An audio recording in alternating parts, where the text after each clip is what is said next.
Hello and welcome to the next video in the iNav for Beginners series. Again, this is an updated series for those of you that are maybe doing your first build with iNav. I'm taking my time and I'm showing you every single step that I do to put iNav into a fixed wing model. Now, if you haven't already watched the other videos in the series, I strongly recommend don't start here, start in those other ones. Link in the description to the entire little mini series. This is also part, I'm going to put these videos in the mini DRAC build, nano DRAC even, that is also going on because that's the model that everything's about to go into. Now in this video, I'm going to connect all the pieces up. I'm going to talk about how I've done that. Again, we're following all of the layout pieces for the wiring diagram that comes with decent boards like the Maytech F722 that we've already got. And we're going to then spend a little bit of time going through iNav, finishing the setup, making sure that it's safe to plug in the battery, plugging the battery in, and then finishing the iNav stuff off. By the end of the video, the intention is the plane should be ready to take to the field. Don't forget to set the failsafe on your radio as part of this setup. If you haven't done it already, then go and do that. Because it's SBUS, you can set the radio up to either no pulses, or to a specific position that initiates a return to home with the throttle at 0. Either of those is good. Setting things like hold for your failsafe is not a great idea. In theory, with SBUS, because it's a digital signal, whenever you lose connection from the radio to the model should instantly see by some additional information that goes along the SBUS information for the channels, it should see that there's a little flag that gets waved to say, oh, I'm in a failsafe condition, and it should happen that way. But setting your failsafe for no pulses, or specifically to set the mode position to initiate return to home, would be the way that I do it. Actually, I'd set it for no pulses. So enough of this, let's go back on the bench and carry on. I've connected everything up. Let me show you how I've done that. Again, all I've done is follow the diagram on the F722 wing website that we looked at last time. So here we are back on the desk. The flight controller that we set up last time is hidden away in the middle. Now it looks really complicated, this, but don't worry, I'm going to explain it in a second. We don't want the prop installed at this point, and I would recommend, while we are just setting up the servos and things, if you can, disconnect your linkages, and that way that if the servos kind of are pulled to the extreme in one direction or the other when we enable the outputs, it isn't going to strain your elevators, ailerons or whatever. Now, in all of these little pieces, if I just go back onto the computer, if we bring up that page again, if you remember here, we looked at this last time, all of the connections are shown exactly where you're going to plug everything in. So for the GPS, for example, there's normally 4 wires as a minimum. The SDA and SCL lines are there for the external compass. I'm not going to enable the external compass on the model, and that is because iNav can cope without it. And so unless you're flying in really high winds, I turn the compass off, and that way any stray magnetic fields isn't going to upset the compass direction, and if it does, it won't fly very well. So if you can get away with it, and I'm going to get away with it, then use it like this. Now this is a BN220 compass hidden away inside here. There are 4 cables coming out of it, and that is plugging over here into TX3 and RX3. So if we go back on the computer, you can see in here, there's RX3, there's TX3. So it's plugged into those 4 lines. The black cables are typically going to be the ground, red cables are going to be 5 volts. The way you want to do it is the receive pin on the flight controller needs to go to the transmit pin on the GPS and vice versa. So that's how the GPS is connected. The receiver, we looked at that last time, that's hidden away in here, and it's plugging into the same place. So we're using SBUS, it plugs into RX2, RX2 is over here, and that's where it's plugging into, just like it did before, into the flight controller. A couple of other things that we've got, we obviously have the speed controller connected to the power output of the flight controller, and then we also have the power, the cable for the ESC with the signals plugged in here. And if we just go back on the computer and just scroll up a little bit, there you go, you can see that is all connected. So that's how that's all working. The only last thing we've got is the FPV stuff down here. So we have our little video transmitter that's hidden away in here, connected via a flying lead in this case onto a antenna that's poking out the bottom.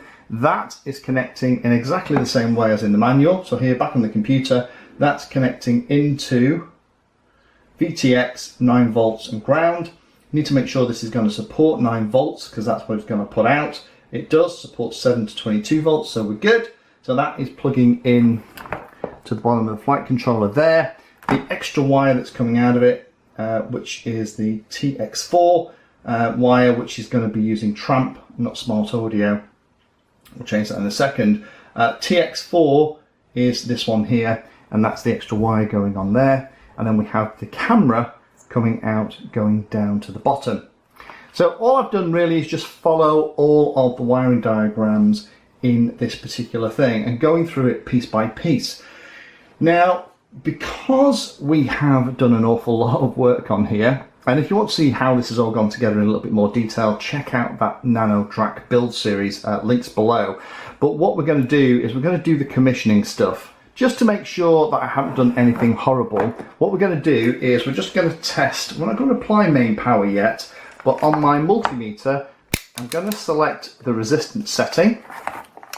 And what I'm going to do is I am going to put the pins onto the inputs, the cable that we've connected to the input of the flight controller.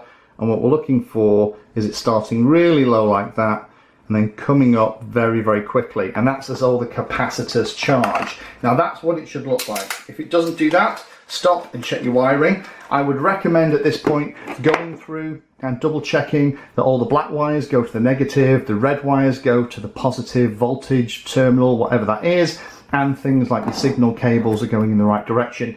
The only thing that I occasionally get wrong is the TX and RX pins on the GPS. If they're the wrong way around, it won't initialize. If that's the case, then just swap them around and try it again. iNav should automatically set up your GPS for you. Okay, let's go back onto the computer and get iNav ready. There we are.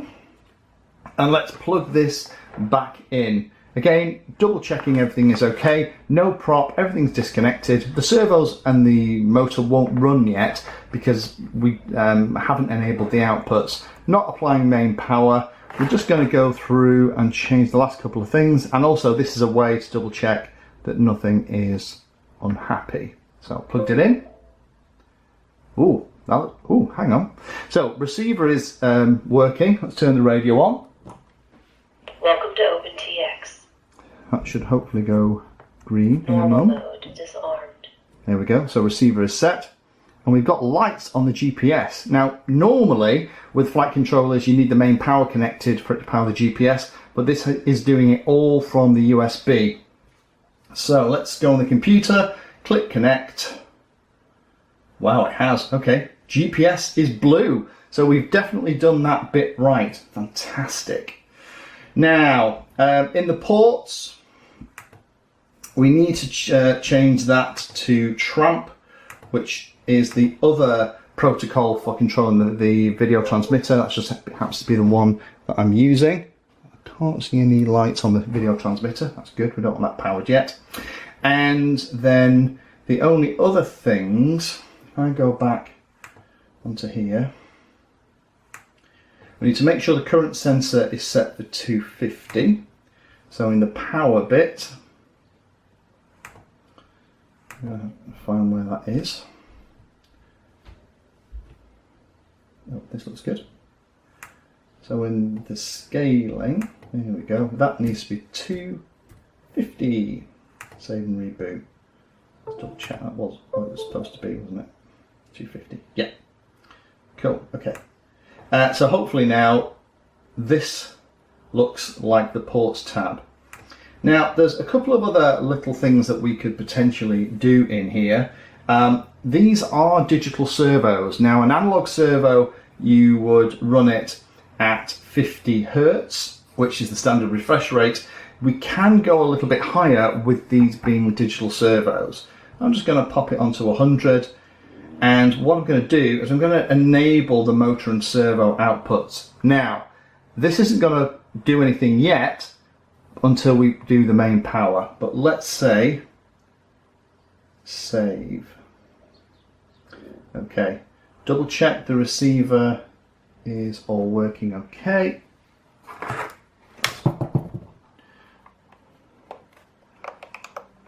Telemetry lost. Telemetry recovered.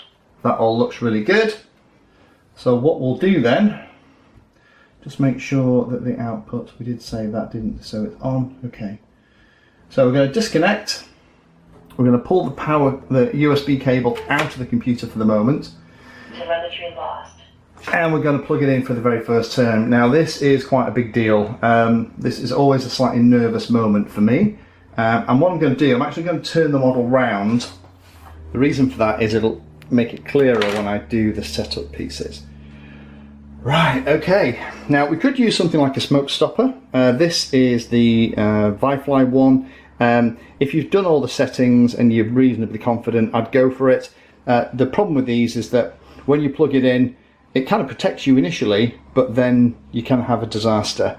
I'm going to risk it and plug it in. So prepare yourselves, there may be magic smoke. Here we go.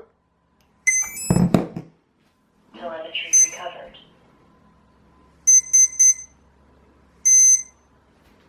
Okay, that looked very promising.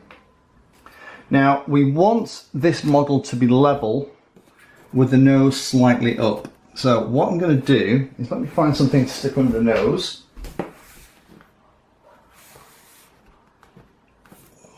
About that looks pretty good. Here is we're looking to say that the pitch is 4 degrees. So I'm going to go in configuration. We're going to go down here and say that the pitch, it's going to be easy for me to just type it, isn't it? 4.0. There we go, save and reboot. And hopefully when it comes back,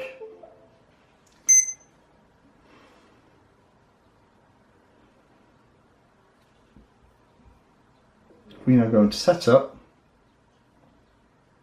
so it's gone 7.8, so we actually need it in negative. So back into configuration, down to here, so we'll turn that to minus 4.0, save and reboot.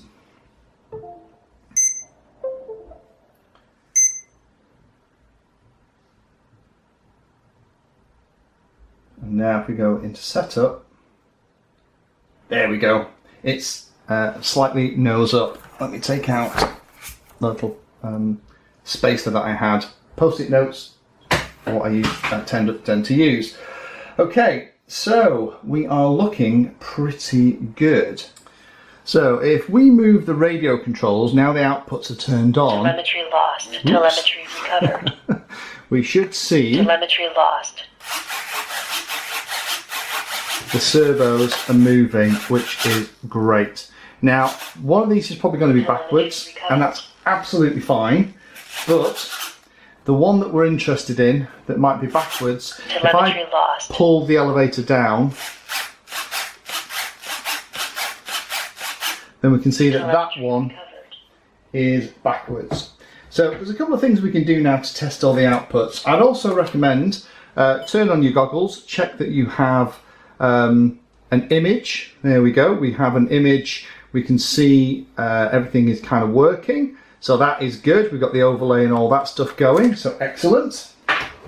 Let's go onto the computer, go into outputs, and let's test the motor works first of all. So we're going to go down here, make sure the prop is off, of course, turn on the outputs, and we're going to raise the motor.